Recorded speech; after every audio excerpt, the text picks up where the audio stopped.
Hare Krishna, muy buenos días.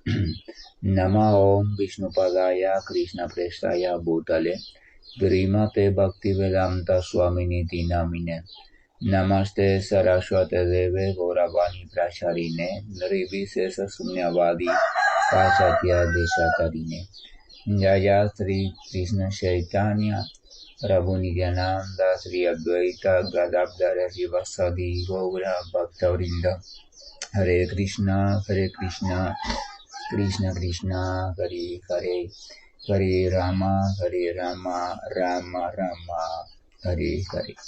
Hare Krishna reiterado, vamos a continuar con un poco la reflexión sobre las ofensas que impiden o limitan que el poder de los santos nombres o el poder de los nombres del Señor Supremo pueda ser percibido en todo su esplendor por el practicante. Hemos visto la crítica al Vaisnava o la crítica al devoto del Señor como una de las ofensas, así como también vimos el creer o considerar que el poder de algunas entidades vivientes que tienen un grado de conciencia superior es un poder independiente también al poder del Señor. O sea, esas son dos maneras de limitar el efecto del santo nombre en nosotros. Entonces hoy vamos a continuar.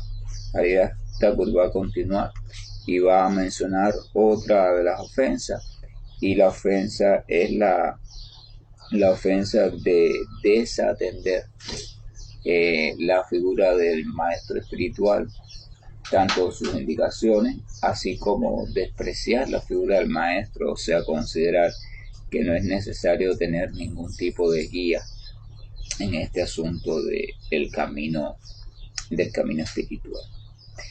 Dice el primer texto: ahora veremos cómo es que ocurre la ofensa de desobedecer al gurú o maestro espiritual, así como también todas las ofensas que se derivan de esta ofensa.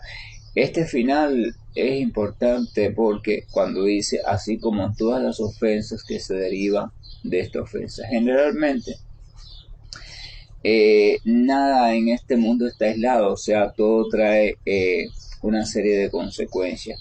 De la misma manera, las ofensas casi siempre se concatenan o se unen unas a otras.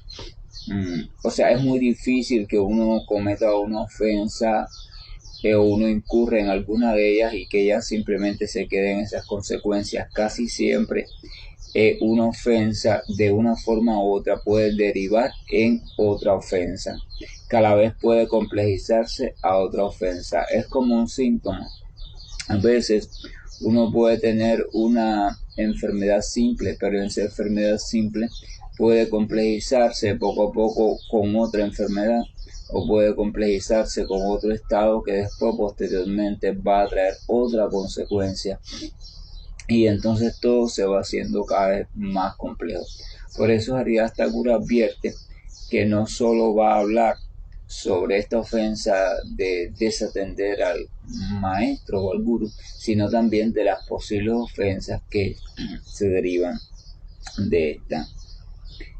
Dice: después de vagar cuerpo tras cuerpo o forma de vida tras forma de vida, a través de muchas especies de vida, mediante alguna actividad piadosa no intencional ni consciente, entonces la entidad viviente obtiene un cuerpo humano. Primero hace una introducción, ¿no? Después de que la entidad viviente va transmigrando por diferentes vidas, lo que la gente llama encarnaciones o transmigraciones.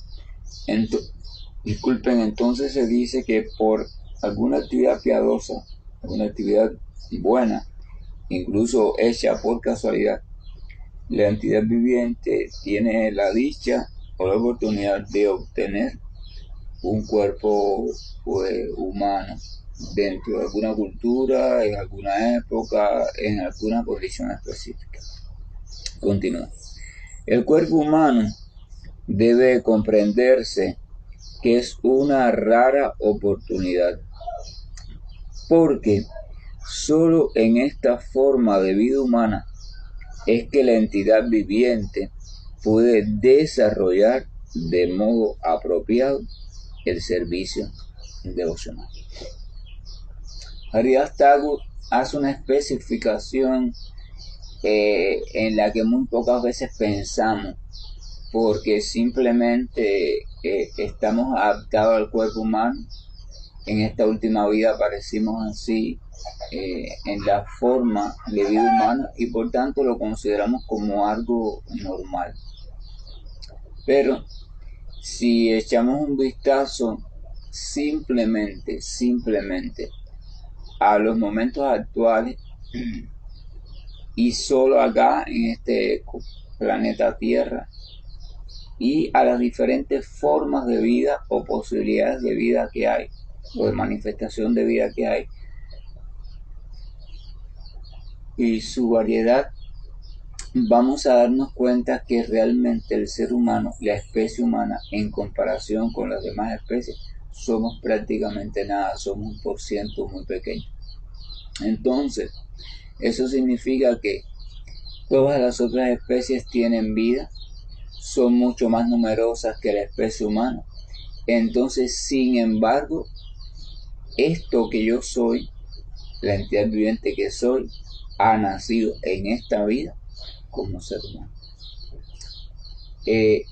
Si uno se pone a pensar en eso en cuestiones matemáticas, o sea, en términos de porciento y de probabilidades, uno dice, wow, realmente he tenido suerte, porque esta vida que yo soy también se pudo haber manifestado a través de cualquier otra especie o incluso en cualquier otro lugar. Sin embargo, se ha manifestado en el modo de especie más desarrollada, más evolucionada desde el punto de vista material, o sea, la maquinaria más compleja, que es la maquinaria conocida como ser humano. Así que, de una forma u otra, las escrituras dicen que entonces soy afortunado. Ahora, ¿qué pasa? Dice que solamente desde la especie humana o el cuerpo humano es que la entidad viviente puede desarrollar de modo apropiado el servicio devocional. No hay ninguna otra especie en este planeta que pueda desarrollar conciencia de Dios. No hay ninguna otra especie, por tanto, que pueda desarrollar servicio consciente a Dios. No hay ninguna otra especie que pueda desarrollar de modo consciente conocimiento apropiado sobre Dios. Y no hay otra especie que pueda desarrollar de modo consciente amor por Dios. Las formas de vida se sienten naturalmente atraídas hacia Dios, pero no es lo mismo sentirse atraído sin saber hacia qué te sientes atraído que tomar conciencia de que estás amando a algo, o sea, conscientemente estás amando. Entonces el ser humano, por sus características anatómicas, fisiológicas y morfológicas, y el modo en que sus elementos orgánicos están dispuestos y funcionan, es el único que está listo para desarrollar un grado de conciencia tal, conocido como autoconciencia. O sea, conciencia de mí mismo, conciencia de mi propia existencia y conciencia de mi conciencia. O sea, yo estoy consciente de que está pasando esto, que estoy pasando aquello, de que tengo miedo, de que amo, de que hay un recuerdo que me molesta, de que hay una expectativa que me está afectando, de que estoy en ansiedad, de que estoy en estrés, de que estoy deprimido, de que estoy amando de una forma u otra a mi familia o a no sé qué. O sea, yo estoy consciente, el ser humano está consciente del desarrollo de la conciencia.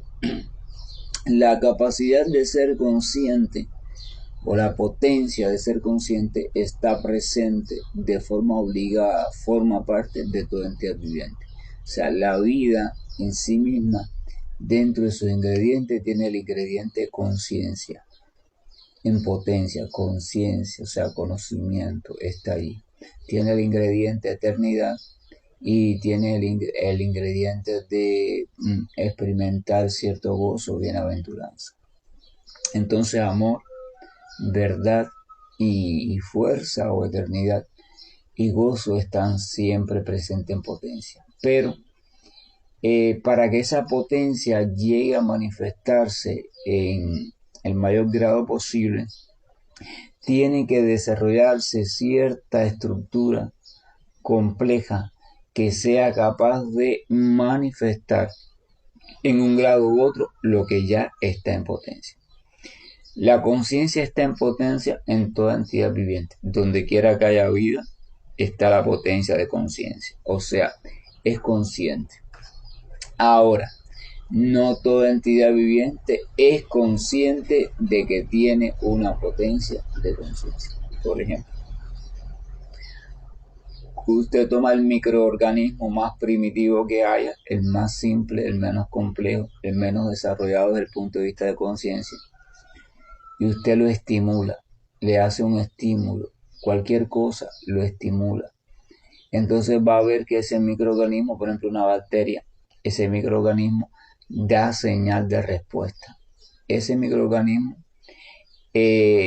asume una conducta, o sea, modifica algo, modifica su forma, modifica su estructura interna, cambia sus parámetros de manifestación de vida, algo hace que le da a usted la noción de que él ha percibido el estímulo.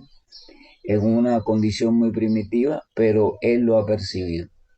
¿Cómo es posible que algo pueda responder a un estímulo? La única forma es que lo primero que tiene que haber pasado es que tiene que haberlo sentido, tiene que haber sensibilidad.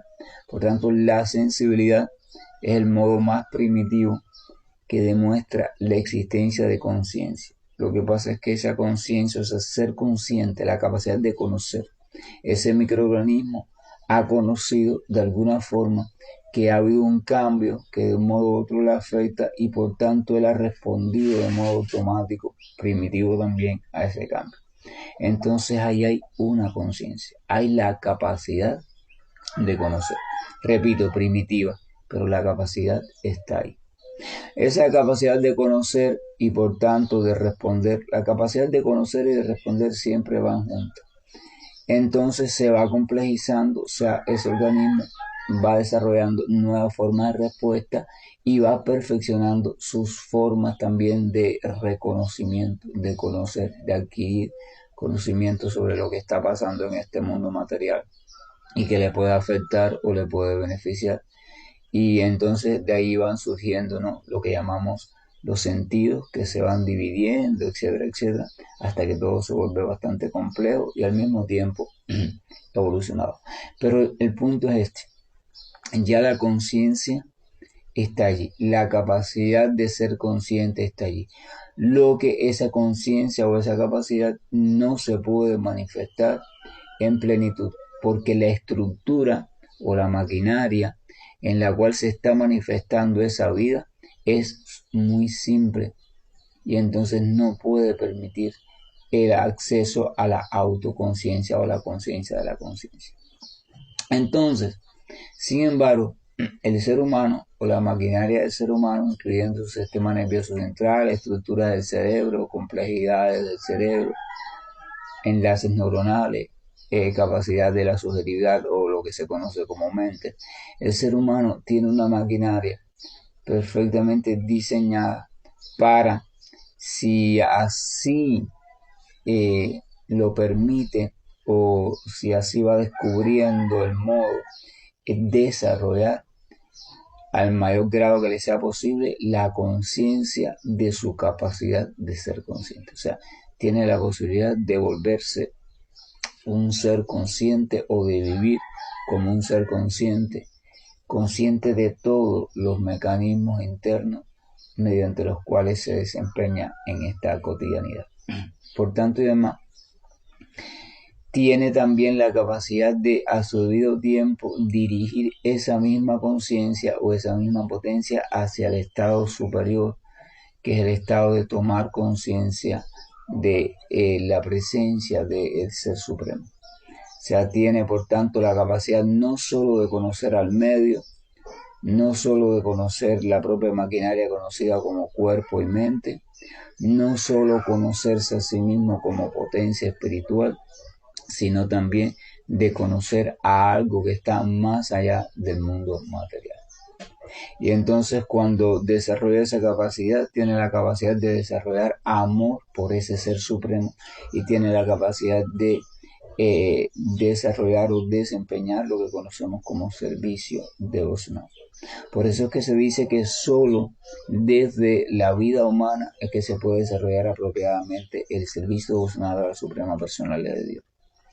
Y si el servicio devocional a Dios o el amor a Dios es la única forma que tiene la entidad viviente para escapar de su sueño de ilusión material y instalarse en su estado de vida o condición de vida o de existencia original y plena, donde puede desarrollar su conciencia a plenitud, puede desarrollar, o sea, el conocimiento, que es lo mismo que la conciencia a plenitud, puede desarrollar su bienaventuranza o gozo, vivir en gozo a plenitud, y puede desarrollar su capacidad de vivir por siempre, o sea, de eternidad también a plenitud, en conjugación con el amor y todo lo demás. Entonces, eso quiere decir que la única manera que hay de obtener la famosa salvación es a través de la vida humana. Y, sorpresa, tenemos ahora mismo esa forma de vida humana. Ahora la pregunta sería, ¿qué estamos haciendo con ella? Nada. La vemos tan normal, la vemos tan natural, la vemos tan simple, la vemos tan bajo la conclusión de que simplemente la merecemos y ya, que no le prestamos atención y lo que hacemos es la mayor parte del tiempo derrochar esta vida humana. Y ni pensamos en que un día de esto va a terminar. No, vamos a derrocharla, de todas formas nos la merecemos, nos pertenece. Así que, ¿qué más da? Vamos a derrocharla y vamos a aprovecharla para explotar a la naturaleza y a las otras entidades vivientes, ¿verdad? Ese es el pensamiento inmaduro del ser humano. Entonces, Haridás continúa diciendo: en una forma de vida más elevada, como por ejemplo la de un semidios o alguna entidad superior, que ha descubierto cómo vivir en condiciones de menos sufrimiento y mayor gozo, entonces existe un gran peligro. Existe la tendencia de pasar el tiempo disfrutando de las diferentes capacidades que se han obtenido o disfrutando de las posibilidades que se tienen en ese plano de conciencia. Y por tanto la vida se les puede escapar sin valorar la importancia que tiene el ser consciente y sin por tanto ni siquiera pensar en el Señor Supremo. Y en cuanto al otro extremo, o sea, la forma de vida como un animal inferior, en ese caso no existe la estructura o complejidad anatómica adecuada para desarrollar o adquirir conocimiento superior. O sea, la literatura explica que tanto en las formas de vida superior a la del ser humano como en la inferior, las condiciones son muy peligrosas para desarrollar conciencia de Dios. En la superior, porque tienes tanto gozo, tienes tantas condiciones tan plenas, con tan poco sufrimiento, todo es tan magnífico que cuando vienes a ver te entretienes tanto en el deleite que se te va la vida, se te va el tiempo.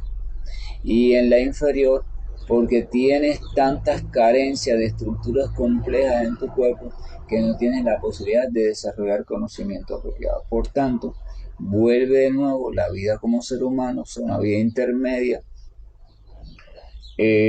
a mostrarse como el modo de vida perfecto, el modo de vida perfecto para dedicarlo de una forma u otra a buscar al Señor Supremo y desarrollar amor puro por él. Dice, pero en la forma humana la entidad viviente cuenta con las condiciones adecuadas para progresar, para progresar de vuelta al Supremo, de vuelta al Señor, que es su posición constitucional. Entonces se puede comprender, continúa diciendo Haridas, se puede comprender que si no se procura alcanzar al Señor Supremo mientras tenemos este cuerpo temporal como ser humano, entonces llegará un momento en que uno debe morir y obtendrá probablemente algún otro cuerpo, perdiendo la oportunidad de haber podido escapar de esta llamada prisión material. O sea, es lo que hemos hablado, de un poco dar el hecho de que el cuerpo humano no pertenece, así que no hay problema, vamos a malgastarlo como quiera, que de todas formas esto no tiene nada de especial. Y entonces la literatura védica dice que no, usted va construyendo un cuerpo mental lleno de deseos, temores y miedos, que al momento de la muerte ese cuerpo mental es quien va a determinar su próxima experiencia de vida, que existe la posibilidad de que si sus diferentes estructuras, o sea, deseos, anhelos, temores, instintos dominantes en su vida en ese momento, no tienen mucho que ver ya con la vida del ser humano tal y como debe ser, sino tienen que ver más bien con la vida de un animal que de un ser humano. Entonces es probable que usted desarrolle o obtenga una vida en una especie inferior o dentro del género humano todavía, pero en un lugar o en una condición bastante animal, bastante primitiva. Ojo, bastante primitiva no se refiere al desarrollo externo. Usted puede vivir en un lugar bastante pobre y primitivo desde el punto de vista del desarrollo, por un lugar geográfico así, pero sin embargo, vivir en una familia o en esa cultura donde se cultivan los valores elevados del ser humano y se le instruya, se le oriente, se le eduque de una forma correcta, en forma bondadosa, respetuosa, etcétera, etcétera. Y puede suceder lo contrario también, usted puede nacer en un lugar de supuesto avance externo, material, y sin embargo llevar una vida completamente desorientada, una vida más de animal instintivo que de ser humano organizado. Entonces se refiere a eso, no se refiere al desarrollo externo, sino a la posibilidad de ser educado y ser guiado como un ser humano. Continúa diciendo, la persona inteligente, al comprender eso, habiendo tomado un nacimiento como ser humano en este mundo, entonces sabrá que lo más sabio es refugiarse en alguien que pueda guiarlo de modo apropiado a explotar de la mejor manera posible esta oportunidad como ser humano y alcanzar el avance espiritual, que es lo único que nos diferencia de los animales realmente. Ese alguien es conocido como maestro espiritual. Y ese maestro o maestros pueden ser varios. Actuará como capitán de su barco, el barco de su vida, para guiar a la entidad viviente sobre el océano de la naturaleza material mediante las instrucciones del servicio devocional o el desarrollo de devoción o amor por el Señor, o sea, Bhakti Yoga. Explica que la persona inteligente a su debido tiempo piensa de la siguiente manera: bueno, si he tenido la suerte de nacer como ser humano y como ser humano puedo alcanzar algo que los animales no pueden alcanzar, que es el desarrollo de amor por Dios y desarrollo de conocimiento del Señor Supremo y llevar una vida en función de eso, entonces yo voy a buscar la manera de enterarme cómo puedo lograrlo. Y la única forma que hay de enterarme cómo puedo lograrlo es de más o menos seguir las indicaciones o consejos de alguien que lo ha logrado. Y entonces ese alguien que lo ha logrado evidentemente tiene que ser un devoto del Señor Supremo porque más allá de un devoto, nadie puede conocer sobre lo que significa el desarrollo de amor puro por Dios y el conocimiento sobre Dios, porque de hecho, cuando alguien siente amor por Dios y conocimiento real sobre Dios, ya es un devoto. Así que solamente a través del devoto es que yo puedo ser guiado. Y entonces yo empiezo a buscar, por decirlo así, la sombra, la orientación, la compañía de ese o de esos devotos. Y entonces cuando empiezo a abrirme a esa guía, ya automáticamente esa persona, de un modo oficial o no oficial, se convierte en mi maestro espiritual. Esto de oficial o no oficial se refiere a las instituciones, diferentes cosas, iniciación, etcétera, etcétera. Pero realmente el vínculo maestro-discípulo o discípulo y sus diferentes maestros no está determinado por ninguna ceremonia, no está determinado por ninguna organización y no está determinado por un patrón externo de que se acepta o no se acepta. El vínculo maestro-discípulo se establece más allá de cualquiera de esas funcionalidades. O sea, simplemente existe una disposición interna sincera de humildad, de entrega y deseo de servicio en aquel que pretende ser el discípulo, y existe una posición de responsabilidad, aceptación y también autoridad sincera en aquel que pretende jugar el rol de maestro. Y hablo de roles porque estos roles no son fijos ni permanentes. El maestro, supuesto maestro, es maestro para esa persona que lo va a asumir así, pero él a la misma vez es discípulo, porque él también ha aprendido y sigue aprendiendo, él también está en instrucción. Y así, y el discípulo también va a ser maestro de otro, porque mediante su creciente conocimiento y comportamiento apropiado en el camino devocional, él va a irradiar ciertas pautas de enseñanzas que otros van a asimilar. Entonces, maestro discípulo realmente no es algo fijo, ¿verdad? Son simplemente cuestión de roles, El verdadero maestro es el propio Señor Supremo y el verdadero discípulo es también el propio Señor Supremo, que se ha manifestado como las dos cosas. Entonces la persona inteligente dice, bueno, voy a buscar, voy a tratar de aprovechar esa guía. Entonces, vamos a recorrer aquí la primera ofensa, la crítica al Vaishnava, la crítica al devoto. Si una persona cuestiona o critica al devoto del Señor, entonces nunca podrá encontrar un maestro espiritual verdadero, porque el maestro espiritual siempre es el devoto del Señor. Pero si usted tiene una posición hostil hacia el devoto sincero del Señor, entonces usted podrá encontrar cualquier gente y le podrá poner el título de maestro, pero nunca va a ser un maestro espiritual verdadero, porque si no es devoto no puede ser maestro espiritual verdadero. No importa dónde se ha graduado, cuántos títulos tiene, cuánto reconocimiento, cuántos seguidores tenga, ni dónde viva, ni dónde nació, ni de dónde viene. Nada de eso lo clasifica o lo califica como maestro. Lo importante es su relación, nivel de relación veraz, sincera, que tenga con el Señor y su entrega al servicio devocional del Señor de modo apropiado y comprobable.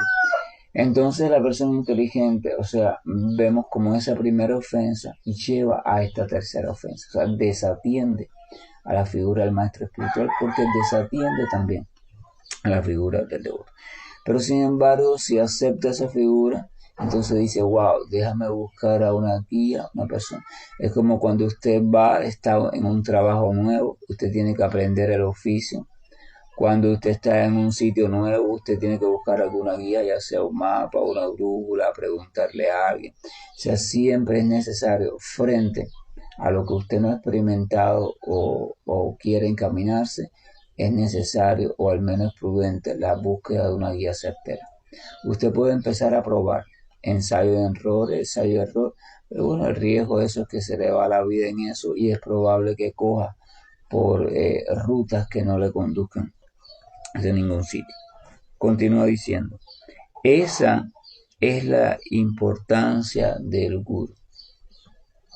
Uno debe aproximarse al maestro calificado, una persona que es devota del Señor Supremo y ha logrado dominar los sentidos, o sea, es autorregulada o autocontrolada, y comenzar a seguir de manera humilde a ese maestro. Al quedar satisfecho con las respuestas de esa persona, o sea, las respuestas y enseñanzas que el maestro le va dando, entonces la entidad viviente recibe iniciación interna de esa persona y de ese modo cruza sobre el océano material. La iniciación, desde el punto de vista interno, no es más que el vínculo inevitable que se establece entre el maestro y el discípulo. Ese vínculo trasciende el tiempo y el espacio, aunque puede ser roto por que el discípulo o el maestro asuman postura o tomen un rumbo que sea completamente contrario al rumbo contenido en las enseñanzas. O sea, si de pronto el maestro empieza a enseñar cosas que no tienen nada que ver con la relación con el Señor Supremo, o mal guía en dirección opuesta al Señor Supremo, o sea, en vez de guiar hacia el Señor Supremo, guía en otro sentido, entonces el discípulo no tiene por qué respetarlo, simplemente ya el vínculo no existe y él puede buscar otros maestros o alejarse de este, de hecho está indicado así. Y viceversa, si el discípulo comienza a asumir una actitud irrespetuosa, desobediente, etcétera, etcétera, con respecto a aquel que le está instruyendo en el servicio devocional, entonces también el maestro puede desentenderse de ese discípulo. No tiene por qué seguir respondiendo por él. Pero si en ambos casos se permanece el interés del vínculo para lograr el avance en el servicio devocional hacia el Señor Supremo, entonces ese vínculo o esa relación interna permanece por siempre, más allá de cualquier circunstancia, no está limitada por las condiciones físicas y ni siquiera por la condición del cuerpo, o sea, no está suscrita a la vida físico-material. Cuando uno de los dos deja este cuerpo actual, no importa, el vínculo sigue, porque el vínculo está basado en un vínculo espiritual, o sea, el vínculo de la relación con el Señor Supremo. Y entonces desde esa relación y desde ese vínculo plano de conciencia, no existe tal cosa como la separación por la muerte. Entonces el discípulo puede seguir meditando en su maestro y contando con la presencia del maestro bajo cualquier circunstancia, en una forma de vida, o sea, en esta actual o en la forma de vida que le toque, en la próxima, si es que no logra o si es que no alcanza todavía la condición de liberación. Pero la cuestión es que sin el maestro, sin la presencia del devoto del Señor, de una forma u otra en nuestra vida, a veces el devoto del Señor cruza por nuestra vida y ni nos enteramos, pero deja su huella. Se nos queda en nosotros la semilla y se nos queda también cierto impulso que nos prende, nos enciende en el corazón. Y otras veces sí nos percatamos y lo asumimos como maestro, pero realmente no siempre ocurre así. Entonces muchas veces al cabo del tiempo, reflexionando con calma y con madurez, es que podemos decir, wow, mira, aquella persona funcionó o actuó como mi maestro en un determinado tiempo o mi maestra en un determinado tiempo. Y ahora es que yo comprendo que hizo ese papel. O sea, no siempre reconocemos a la maestra o al maestro, pero sin embargo ellos siguen jugando su papel. Entonces el mundo, la escritura dice que los devotos están dispersos por todos los lugares, a veces reconocidos y a veces no reconocidos, pero están dispersos. Entonces, si el devoto sincero del Señor es también maestro espiritual, entonces se puede concluir que los maestros espirituales están dispersos por todos los lugares, reconocidos o no reconocidos, pero están dispersos. Entonces uno nunca sabe a veces cuándo está pasando por una circunstancia donde alguien está funcionando como su maestro o como su maestra espiritual. El término espiritual es importante. Guru no significa maestro ya, significa maestro espiritual, y maestro espiritual significa que su función es enseñar sobre el Señor Supremo y nuestra relación con Él. El gurú no tiene otra función, ni tiene que asumir otra función, ni tiene que apropiarse de otra función. La función del gurú no es que si tú vistes de esta forma o te pones otro tipo de vestuario, o si trabajas en este trabajo o trabajas en aquel, y ni siquiera es el ámbito familiar, ni el ámbito de la salud, ni el ámbito de las decisiones. La función del gurú es simplemente dar instrucciones y aclarar dudas que estén relacionadas directamente con el Señor Supremo y la relación de su discípulo con el Señor Supremo, o sea, para que el discípulo pueda acondicionarse de la mejor forma posible para ir accediendo cada vez más al estado de conciencia de Dios. Más nada, no, toda otra enseñanza está fuera de la jurisdicción del gurú.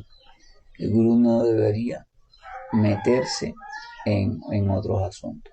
De hecho, si es un devoto puro del Señor, no lo hará, porque él no sabrá hablar de otra cosa que no esté relacionada al Señor Supremo y al conocimiento del Señor Supremo y nuestra relación con Él. Entonces mañana vamos a continuar con esta ofensa, porque realmente ni hemos comenzado con ella. Hemos abordado la necesidad del gurú, la importancia de la figura del gurú y quién es el gurú de modo general.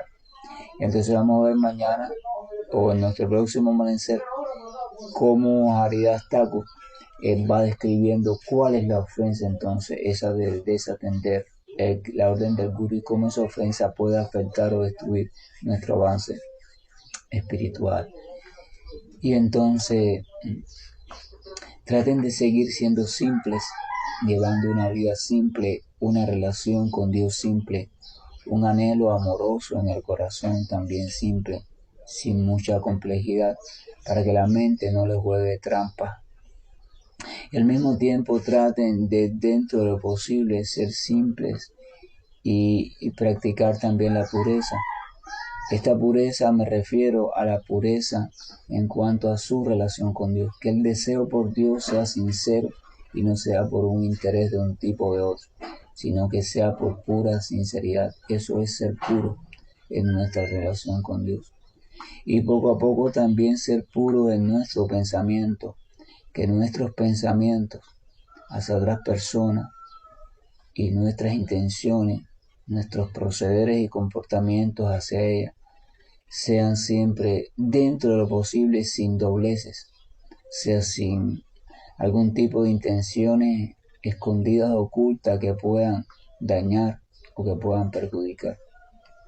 Entonces, si vamos ejercitando la simpleza en nuestra vida y la pureza en nuestra vida, en nuestra relación con Dios y también en la relación con las demás entidades vivientes, entonces nuestro camino de avance espiritual podrá proceder, podrá irse recorriendo de un modo más apropiado y también de un modo más fácil.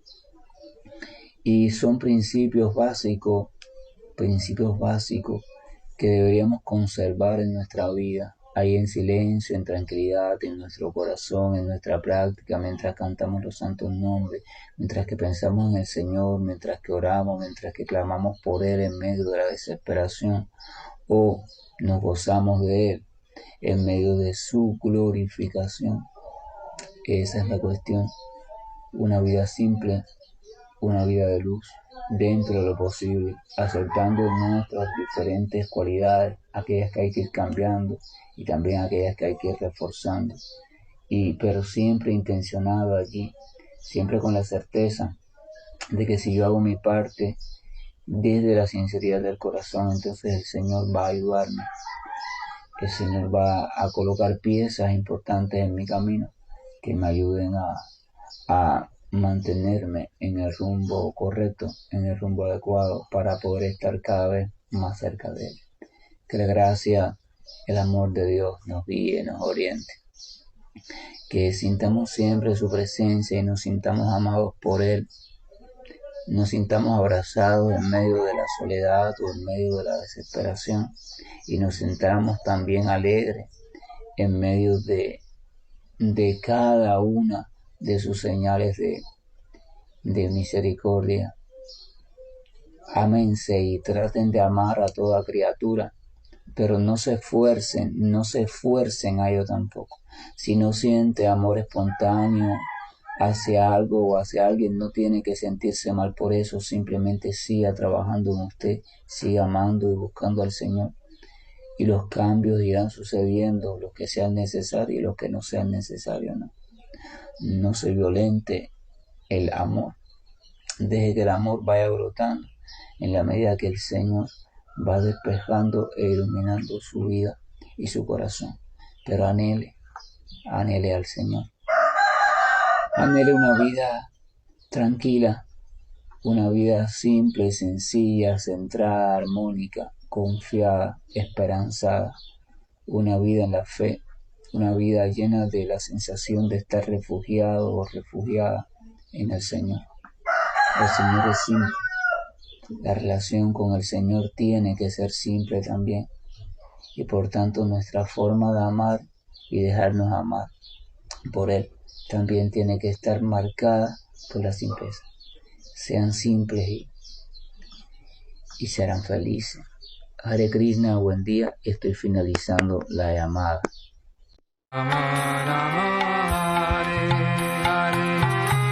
Hare Krishna, Krishna Krishna, Hare Hare, Hare Rama, Rama Rama, Hare Hare. Hare Krishna, Krishna Krishna, Hare Hare, Hare Rama, Hare Rama, Rama Rama, Hare Hare. Hare Krishna, Krishna Krishna, Hare Hare, Hare Rama, Hare Rama, Rama Rama, Hare Hare. Hare Krishna,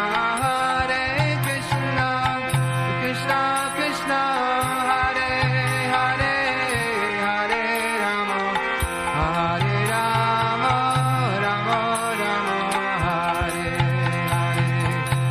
Hare Krishna, Krishna Krishna, Hare Hare, Hare Rama, Hare Rama, Rama Rama, Hare Hare. Hare Krishna, Krishna Krishna,